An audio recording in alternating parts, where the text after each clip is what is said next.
All right, so today we're going to look at the sum and difference problems, and just wanted to go over some of the problems with y'all. So the first problem is the sine of 255 degrees. And so, first of all, this is bigger than 90 degrees. So what we're going to want to do is get a reference angle on it, just like we would for any other type of problem that we've done before. Whenever we're out of the first quadrant, let's find the reference angle. So I know that this is 180 degrees over here, and I know that this is 360 degrees over here. So let me just see which quadrant it's in. This one's kind of a hard one, so I just wanted to show you on your calculator. So what you're going to do is you're going to go to see which one it's closer to. Well, 360 minus 255 would be 105. So it's more than 90 degrees. So it's going to be in the third quadrant. So I'll go 255 minus 180. So just the bigger number minus a smaller number. So that gives me a 75-degree angle. So I'm over here in the third quadrant. And I just did 255 minus 180, and that gives me 75 degrees. Okay? And so that's how I know which quadrant I'm in. So now, I know that the sine, remember all students take calculus. So in the third quadrant, this is going to be the same as a 75-degree angle, but the sine is going to be negative. Remember, because the sine is negative. Remember, the opposite is negative here. So this would be equal to the negative of the sine of 75 degrees. Okay? And so that's how we're going to work that one. Now we need to figure out what two angles I use for 75 degrees. So the ones that I know are 30 degrees, 45 degrees, and 60 degrees. So which ones could I add up or subtract to give me 75 degrees? Well, 30 degrees plus 45 degrees is equal to 75 degrees. So this would be the negative of the sine of 30 degrees plus 45 degrees. So the hard part on this is not always using the formulas. Sometimes it's figuring out which angles to use the formulas on. So this was one of those examples. And so this would be the negative of, and then I'm going to write my formula. So the sine is friendly, so it's going to be sine of 30 degrees cosine of 45 degrees.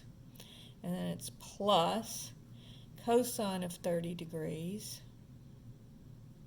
times the sine of 45 degrees. Now let's go ahead and draw my two little triangles down here. So if this is 30, then it's opposite the smaller side. So this would be 1, 2 square root of 3. And for 45-degree triangle, it's 1, 1 square root of 2. And so this is going to be the negative of the sine of 30 degrees would be 1/2, and the cosine of 45 degrees is 1 over the square root of 2, plus the cosine of 30 degrees is square root of 3 over 2, and the sine of 45 is 1 over the square root of 2.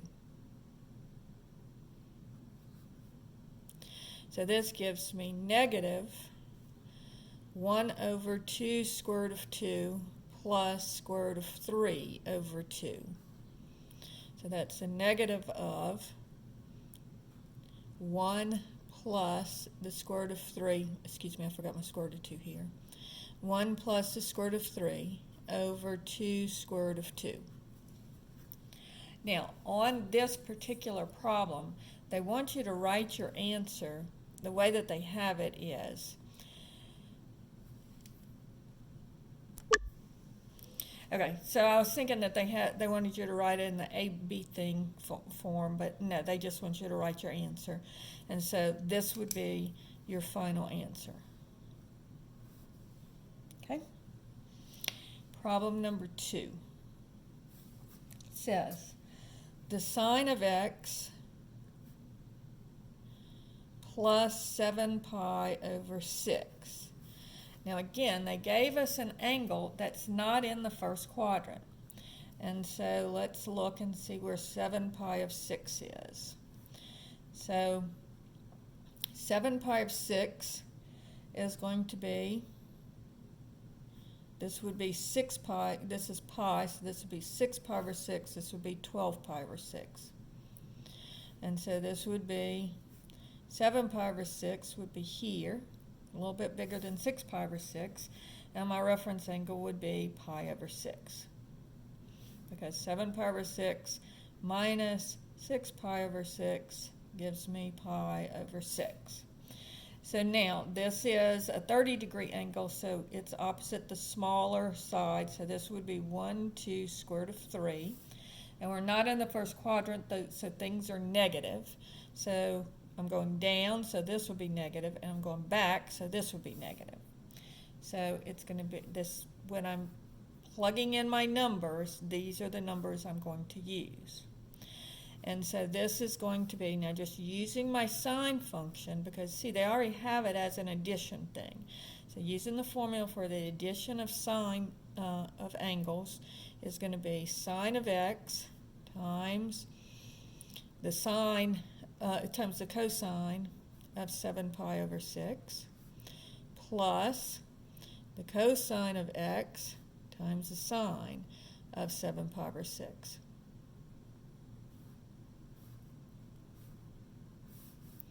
And so that would give me, now let's see, what is the cosine of 7 pi over 6? Well, cosine of 7 pi over 6 would be negative square root of 3 over 2. Plus, and then the cosine of x, and then what is the sine of 7 pi over 6? Well, that would be negative 1/2. So this would be negative square root of 3 over 2 times the sine of x minus 1/2 times the cosine of x. Or if you wanted to simplify it even more, negative square root of 3 sine of x minus cosine of x all over 2. Now, they should take the answers, even if you just leave it like this. You can leave it like that, or you can write it like that, or you can write it like that. And on the test, it's usually best if you don't try to simplify too much, because then if you make a mistake, then they're going to take points off. So just go ahead and leave your answer like that, like this first answer that we got. Okay? Problem number 3 says the cosine of x minus 11 pi over 6.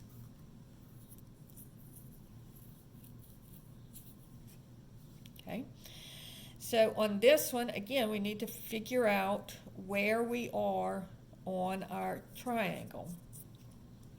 Now notice the difference between problem number 1 and problem number 2 and 3. On 2 and 3, we have an x involved. And so these two are going to, once we figure out our reference angles, they're going to be one of the triangles that we know. Whereas when I was doing the sine of 255, notice there's no x involved. And so this is going to end up being a triangle that I don't know. And then I have to look at what angles do I know that add up to give me 75. Whereas these, see how this turned out to be a reference angle of pi over 6. That's one of the angles I know. So anytime you're going to have an x with it, this is going to end up being a reference angle that of either the 30-60-90 triangle or the 45-45-90 triangle. Okay, so this one's going to be, let's look at 11 pi over 6. So again, here I have pi, which is 6 pi over 6, and then this would be double that, so this would be 12 pi over 6. And so 11 pi over 6 would be here. And this reference angle, again, would be pi over 6. Because 12 pi over 6 minus 11 pi over 6 gives me pi over 6. All right? And so I'm not going to change this. I'm going to leave the 11 pi over 6. So again, different from the first one, because in the first one I changed it to 30 plus 45. Here I'm going to leave the 11 pi over 6, and I'm just going to look at my reference angle. Okay? And so now, this again, this is a 30-degree angle, so it's the smaller of the two angles, so its opposite is going to be 1. And then this would be 2 square root of 3. Now again, we're not in the first quadrant, so something is negative, so this will be negative 1. But notice that the x-coordinate is positive because we're going in the positive x direction. And so now I'm just going to write down my formula. So you look on your formula sheet and you say cosine of x minus y is cosine of x, cosine of y, and this would be plus, because remember cosine is unfriendly, so first we have the cosines are together, then the minus is a plus, and then this is going to be sine of x, sine of 11 pi over 6. All right, so now I'm just going to go and fill in my numbers. So this would be cosine of x times, and the cosine of 11 pi over 6 is adjacent over hypotenuse, so square root of 3 over 2, plus the sine of x times the sine of 11 pi over 6. So that would be opposite over hypotenuse, so that would be negative 1/2. And so again, you can just leave your answer like that, or if you want to simplify it, it would be square root of 3 cosine of x minus over 2 minus sine of x over 2, or putting them both together, square root of 3 cosine of x minus sine of x all over 2. But again, you can just write your answer like the first one. Okay, problem number 4 says the cosecant of pi over 2 minus x. Now I'm going to work this one two different ways, because whenever you see that pi over 2 in there minus x, that is a cofunction that we learned last time. So I actually can work this problem like this. Because remember, if this is x, then this would be pi over 2 minus x. And so this is just going to be the opposite function. So just like sine switches with cosine and tangent switches with cotangent, cosecant switches with secant. So this would be the same as the secant of x. Because remember, if this is A, B, and C, the cosecant of x is hypotenuse over opposite. And so this would be C over B. And secant of x, I'm sorry, I'm looking at the wrong angle. This would be C over A, because I'm looking at the x. So it would be hypotenuse over opposite in this one. And then this one, the secant of just, no, I had it right the first time. I'm sorry. I'm looking at this one, because I'm looking at pi over 2 minus x. I'm looking at this angle, so the opposite would be B. So it would be C over B. And then the secant of x would be opposite over adjacent, which would also be C over B. And so you could just write the answer as the secant of x. So you can kind of be watching for that, and they will take that as a right answer. But I'm going to redo this problem in the way that you can do it also using the sum and difference formulas. So this would be problem number 4. cosecant of pi over 2 minus x would be equal to 1 over the sine of pi over 2 minus x. Okay, so now I'm going to use my sine function. So this would be 1 over, and this would be sine of pi over 2 cosine of x minus the cosine of pi over 2 times the sine of x, just using my formula. Okay, so now I'm going to do the sine and cosine of pi over 2.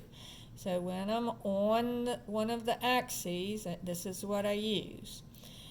So this is over 1 up 0, over 0 up 1, over negative 1 up 0, over 0 down 1.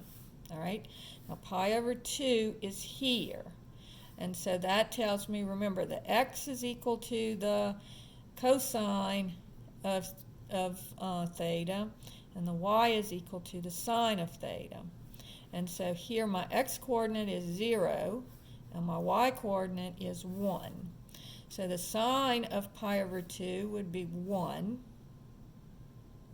So this is 1 over 1 times the cosine of x minus the cosine of pi over 2 is 0, which is times the sine of x. Now 0 times anything is 0, so I just have 1 over the cosine of x. And I can either write it like that, or I can write it as secant of x. So either one of these answers would work, including, notice that we got secant of x when we worked it the other way. Okay? Problem number 5, using the cofunctions.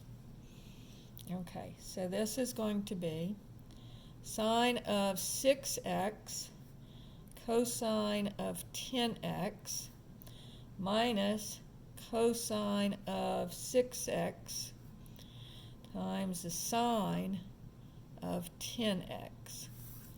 Now, this one you have to use your formula backwards, and they said it's equal to negative 0.7. All right?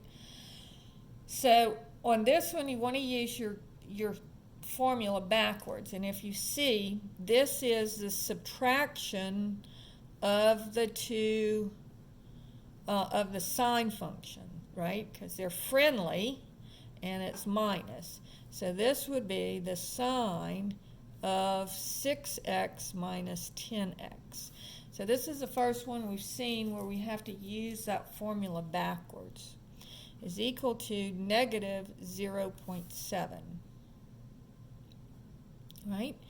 And so this gives me, just working in the parentheses, that would be the sine of negative 4x is equal to negative 0.7. Now, the easiest way to do this is, remember, the sine function is an odd function, right? So I can, if I want, pull the negative out. Now you can wait and do this at the end, but either way the negatives are going to end up canceling.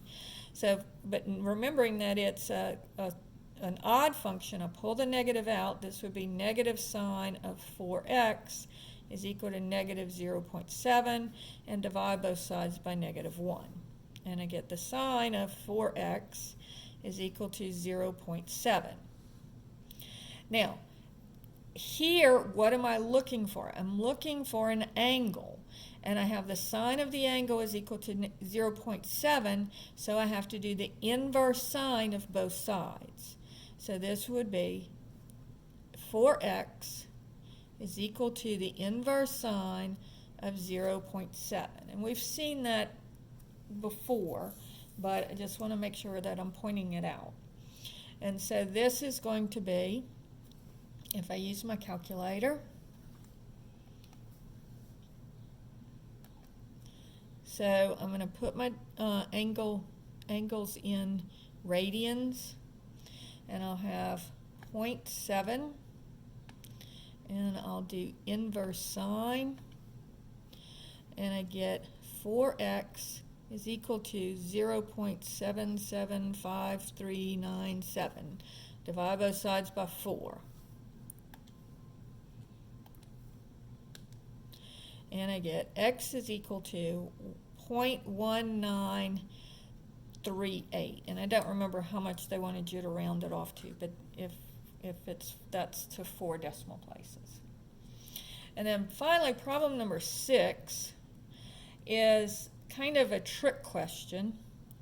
And what it says is sine squared of 2 degrees plus cosine squared of 2 degrees is equal to the sine of 65 degrees over the cosine of 25 degrees. So you got to kind of be watching for this because this is an easy problem. Remember, this is sine. Sorry, kind of messy writing here. So whenever you have the sine squared of any angle plus the cosine squared of any angle, then what is that?